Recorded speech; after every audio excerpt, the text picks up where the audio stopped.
4V antenna from Antennas Direct has a range of up to 65 miles, giving you the ability to receive a multitude of free, high-definition local broadcast networks with expanded programming.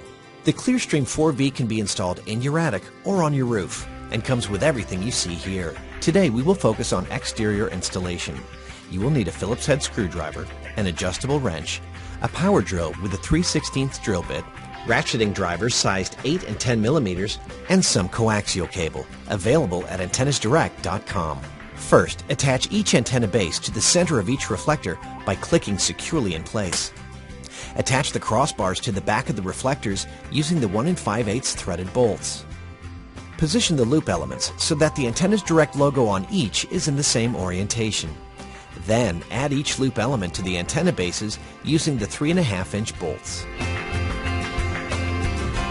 Attach the U-bolt to the backplate of the mounting hardware and then thread through the holes in the crossbars. Attach the rest of the clamp hardware to the U-bolt and finish loosely with the wing nuts. Next, loosely attach wing nuts to the screws on the back of the loop elements. Then, join the combiner bars with the screws and tighten in place with the wing nuts. Using the short coaxial cable provided, thread one end into the UHF in connector on the VHF dipole kit. Then, raise the dipoles into the up position. Attach the VHF dipole kit onto the first and second bar of the reflector. Now, connect the other end of the coaxial cable with the weather boot to the antenna. Now, it's time to assemble the J-mount mast. Attach the J-mount mast to the mount base using the hex bolts and nuts. Visit antennapoint.com and enter your zip code. You will find a list of stations, distance, and a precise compass heading. If you don't have a compass, simply download a free app from your preferred app store to your smartphone. Before installing the antenna outdoors, it is important to test the antenna in a location that offers the clearest possible view in the direction of the broadcast towers, avoiding placement around tall trees and buildings. Mark the mast base position on your desired surface.